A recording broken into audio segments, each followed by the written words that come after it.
Maya Washburn. I'm 39 years old. Today's date is November 8th. We're here at the Portland, Oregon Historical Society, and I am going to be interviewing Sean Davis, whom I know through various film and theater projects. We both served in the same company in 2004 and 2005, though different platoons. And he is the vice president of A Rock or Something Productions Incorporated, and I am the president. My name is Sean Davis. I'm 40 years old. Today's date is November 8th, 2013. We're here at the Oregon Historical Society in downtown Portland, Oregon. And I know Maya. How Maya was introduced to me was Tommy introduced Tommy, me. She yeah. said that, see, I got blown up in Iraq and I got hurt and sent back and shipped out. And the way the military works is they just order another of your rank. So I was an E6. I left, and they need another E6, and then Maya came in. Although he went to a different platoon, Yeah. right? You went to third platoon, yeah. I was in the second platoon.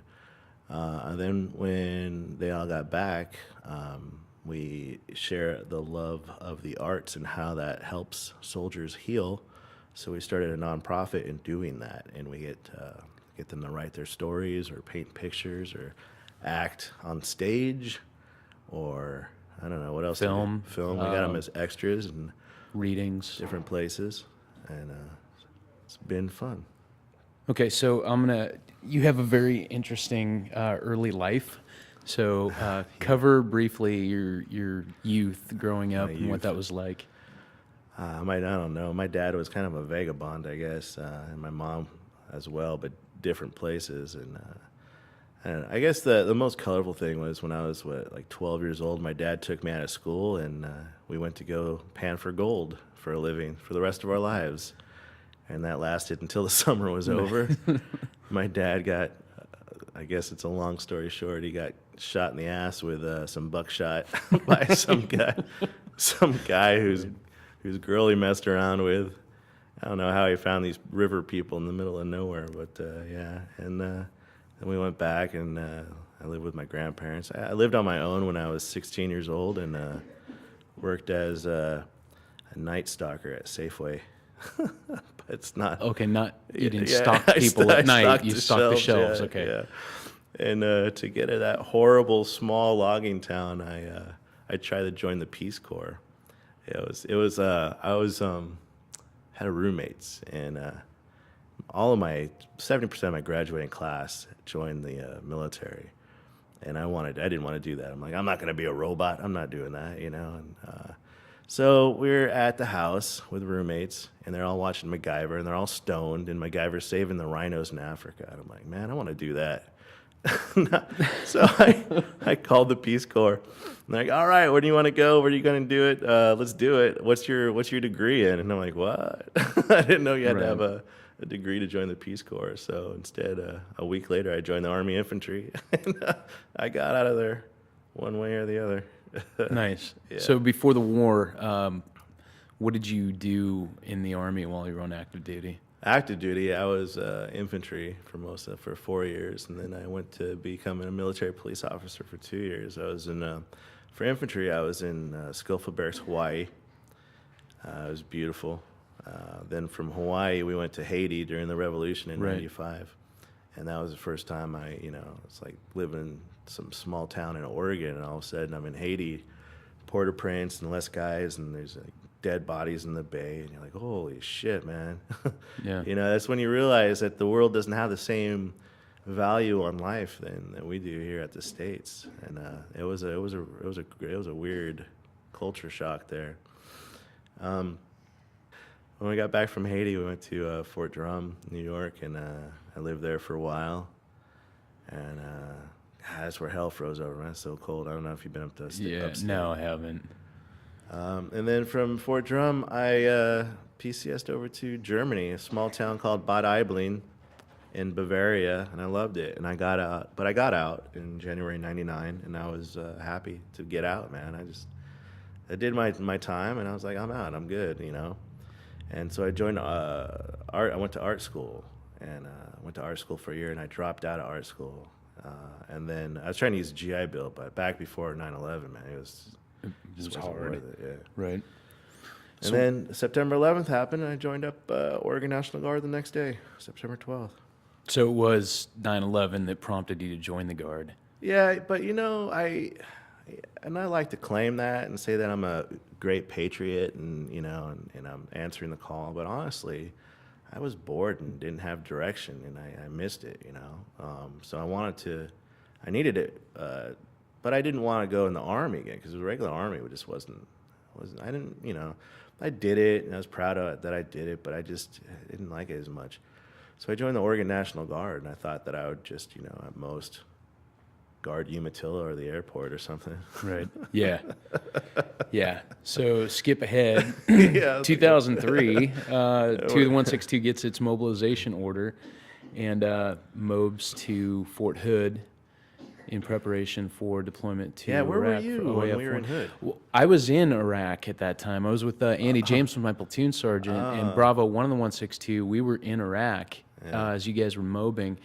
We actually crossed paths as 2-162 was coming in. We So were you had a filtering quick out. turnaround. Yeah, it was like 2 months, and then I went back. Why would you do that?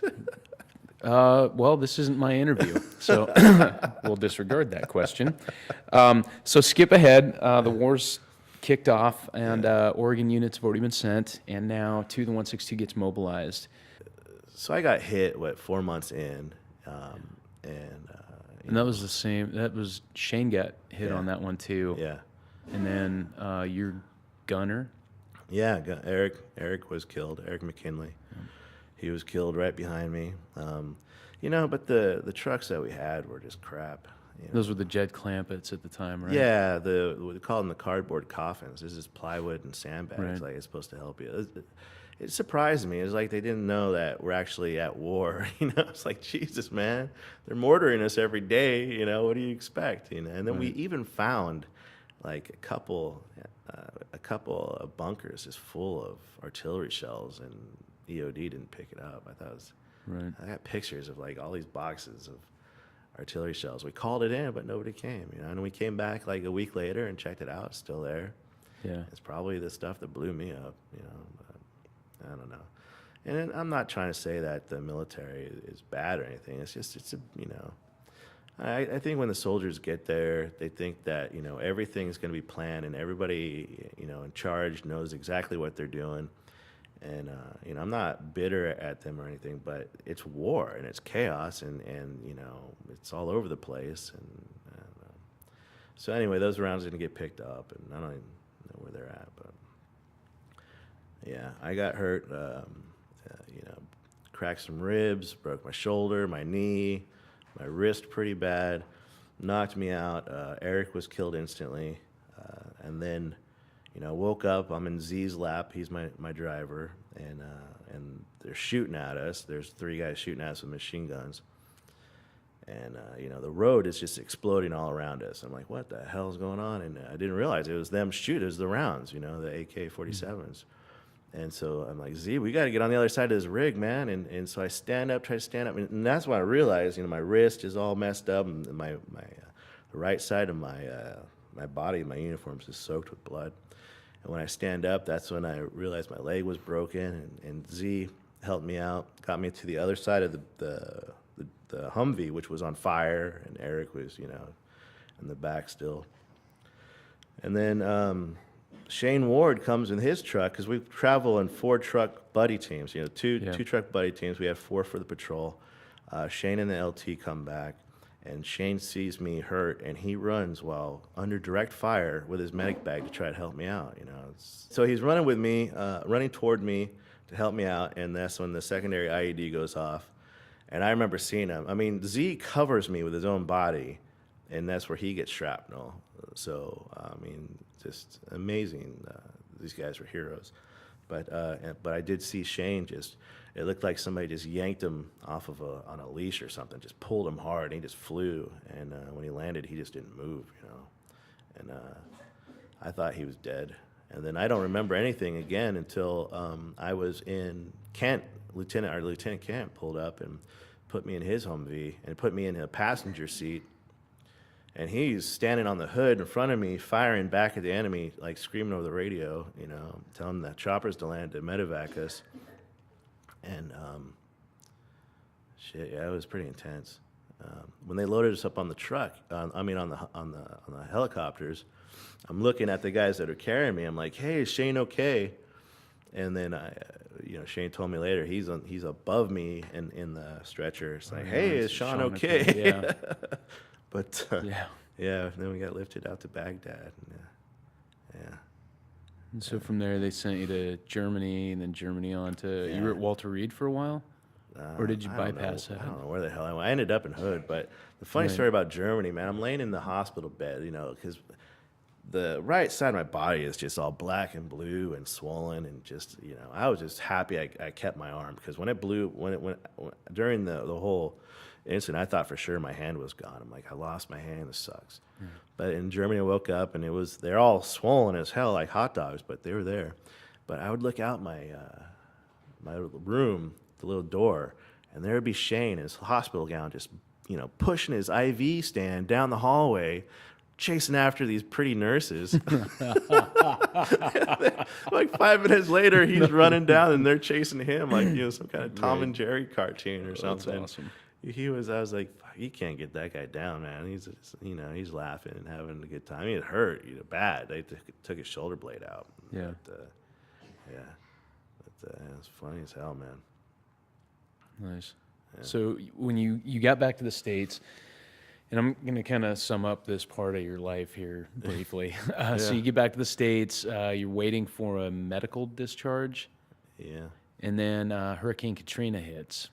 Yeah, well, And so we're all back at this point. yeah, well, I had a hard time coming back because my guys were still over there. I felt like, I had them convinced I was, bulletproof, and then I wasn't. I guess I convinced myself too. And so I was drinking a lot, and then I was a mess. And I thought, if I can just hold on until the guys get back, then we could be a big family. This is while the battalion's still over. Yeah, they're still over there. Okay. I got back 4 months. After 4 months, they had 8 months over there. So I'm like listening to news every day. My hair's all turning gray, and I'm worrying about everybody. And I was like, well, and I can't transition to be a civilian again. My boys are still over there. I'm just screwed, Right. So as soon as they get back, everything's going to be good again. And then, but when they did get back, I didn't see it coming. But they all had the same problems I had when I got back 4 months ago. So they all scattered. And so that family I thought I was going to have again wasn't there anymore, and that was hard to take. And again, with the more drinking, and just being self-destructive. But then, Hurricane Katrina came up, and I'm like, if I can do one more deployment, I know how that feels. Right. If I can just get another deployment in, I'll put my life back together. I'll have a little money saved up. I'll be all good, and everything will be great. And so I jumped on Katrina. I went down there as a PL because they didn't have enough lieutenants.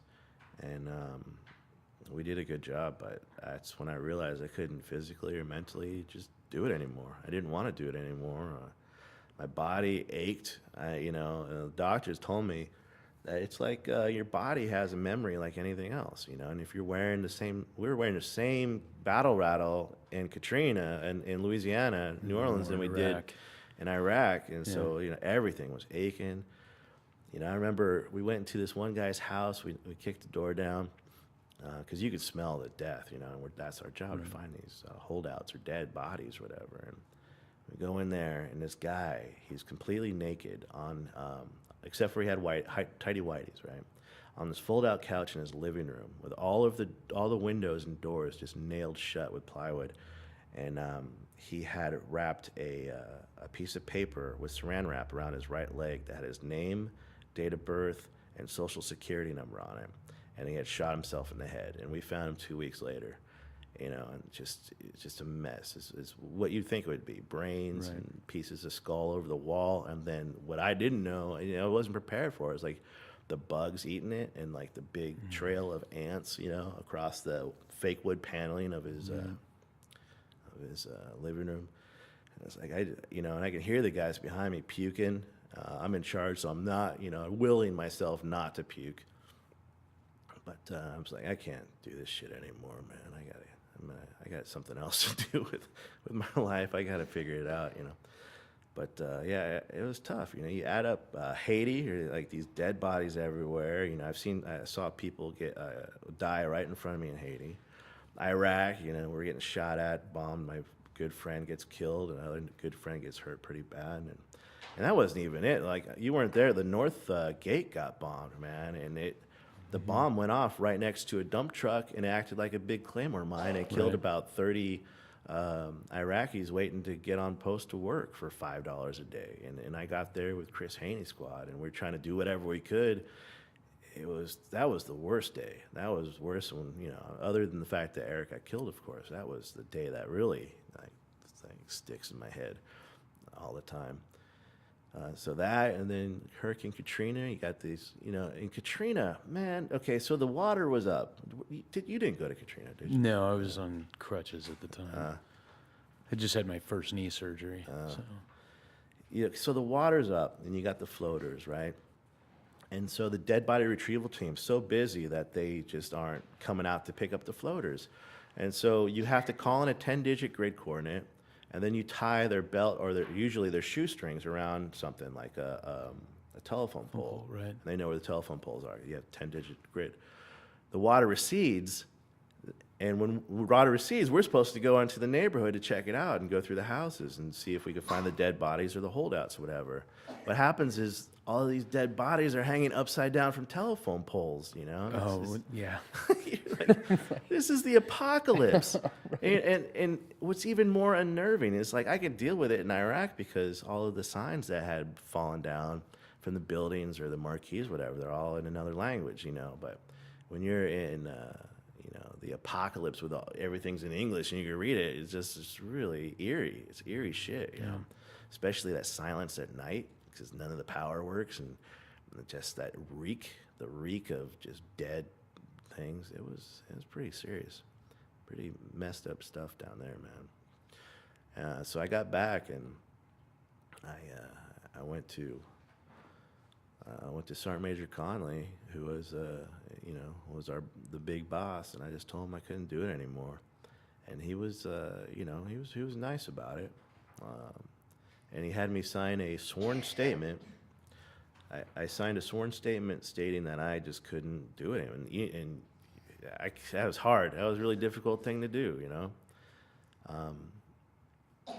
You put it on an official document that you can't do what you've done to most of your adult life. Right. It was a very difficult thing. But then after that, you know, a couple months later, I was out of the military, and I went to college. Thank God the VA helped me out to go to college, or else, you know, like, what happened? You know, I didn't have a direction, purpose, and I was very comfortable with drinking myself to the point of death, you know. Yeah. So Yeah.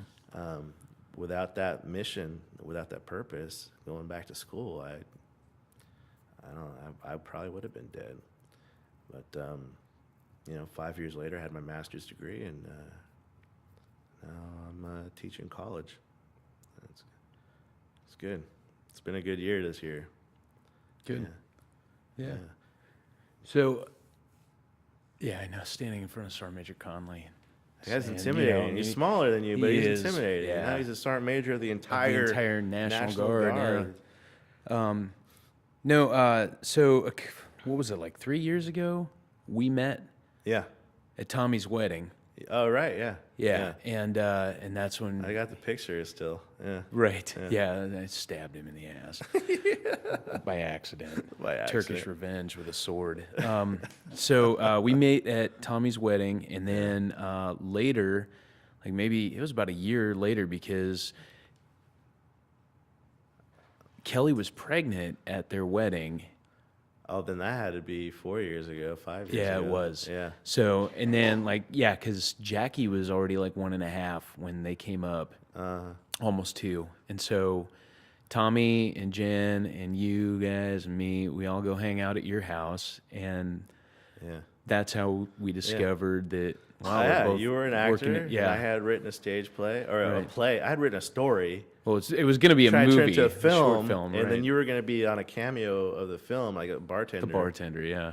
And then that didn't work, so we turned it into a stage play. And that was when Archie's Part-Time Playhouse came Yeah, out. and when we're all sitting around like, let's do this, and then who are we gonna get to act? And so we got a bunch of actors, and that's when we realized like all of the cast were veterans, Yeah. and then further realized like all of this acting shit is helping these veterans, Right. and it was helping me, being a part of it, you doing it, and yeah, that was great, and so that's the And whole so genesis of it. that night when we did the table read, Uh-huh. and we were getting ready to go on like a week later or something, and that's when I was like, "Hey, I got this idea. Yeah, When yeah, we start this nonprofit?" yeah, that was a great idea. And then boom, here it is. So talking about your writing, because you write as well. How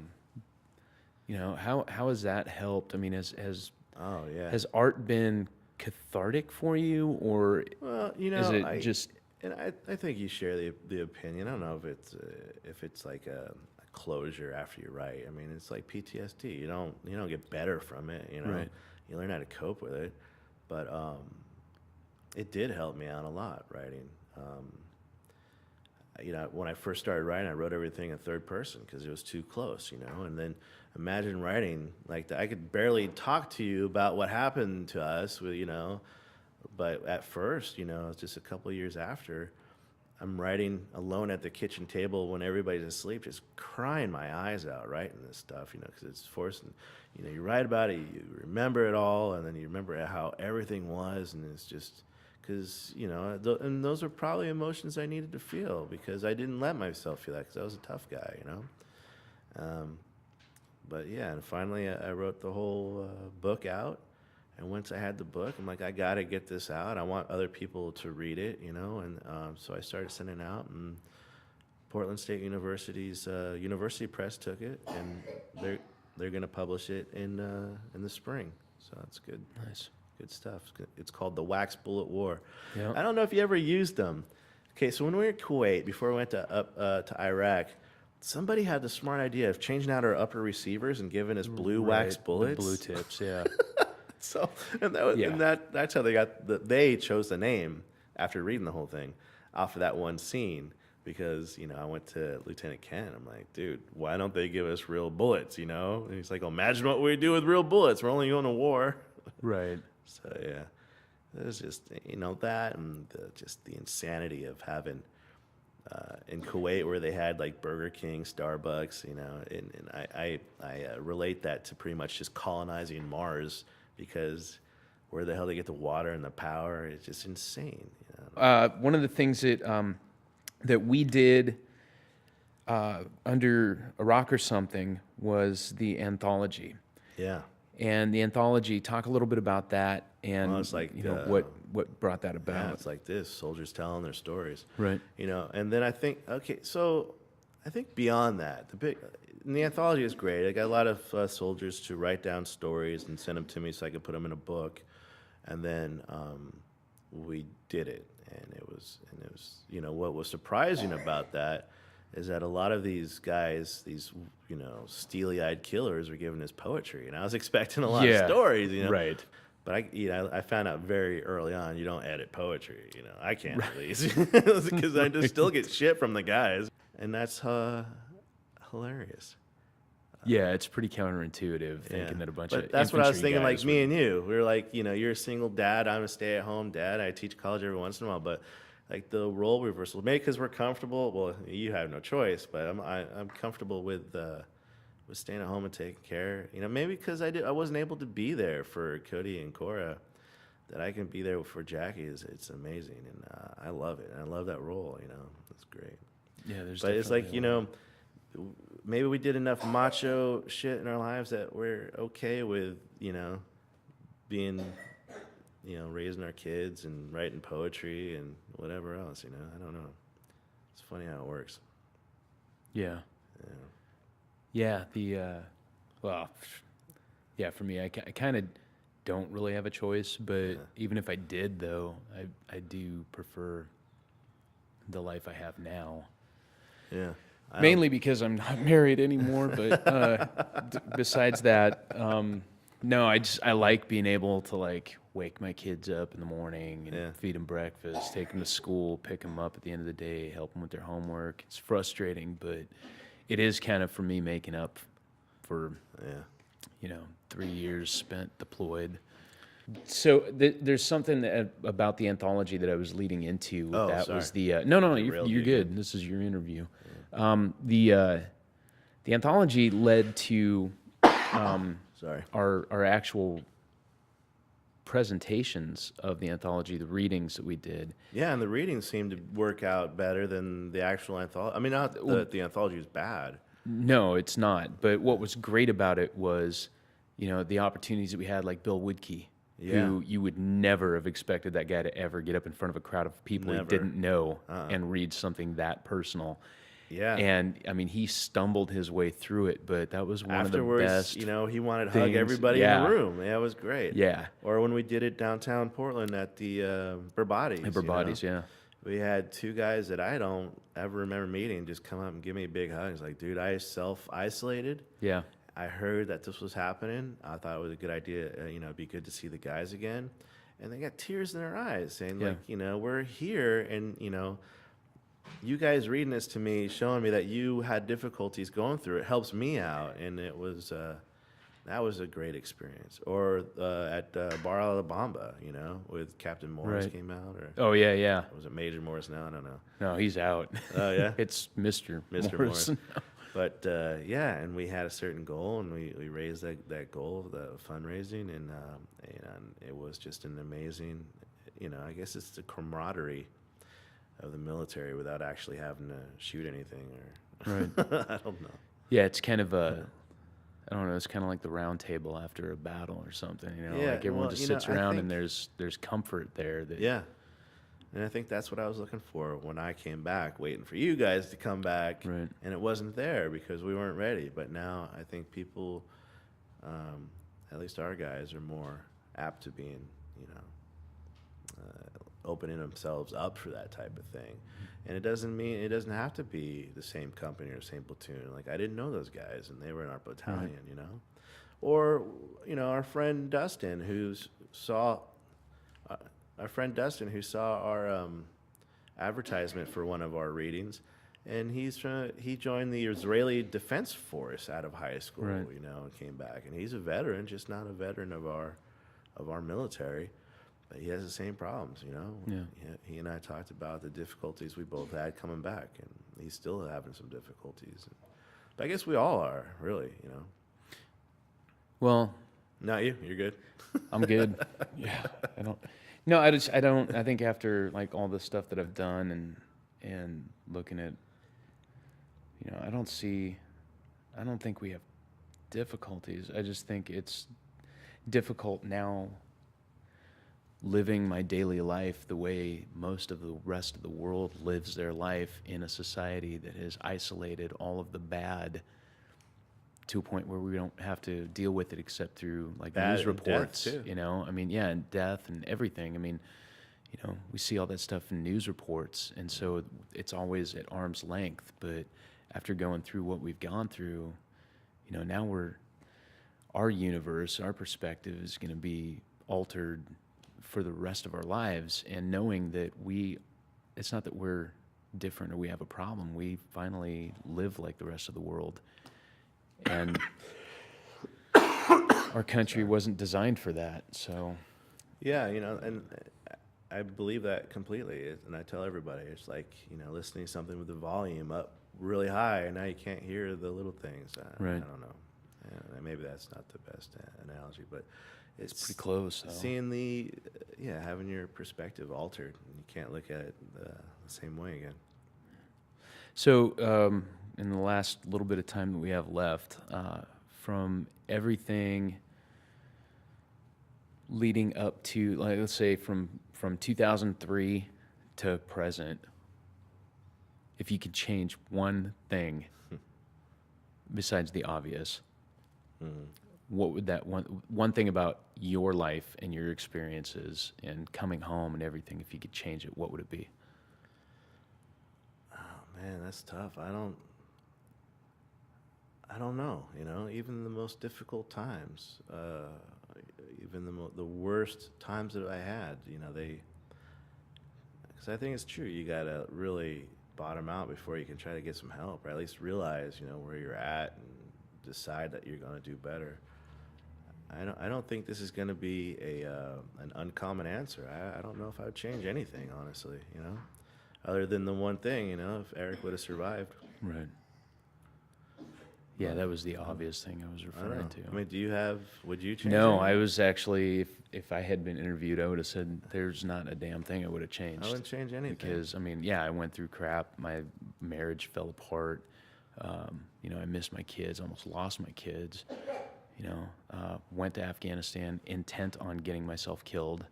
Yeah. And obviously that plan failed. Yeah. But yeah, nothing. I wouldn't change anything. Yeah.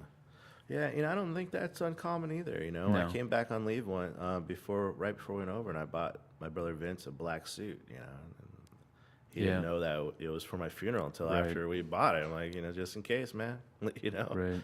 I got the money now, so, but yeah. Yeah, I think the reason I asked you that is because I get asked that. Would you change anything? What would you change if you could change something? Yeah. Like, yeah, there's really nothing that I can think of.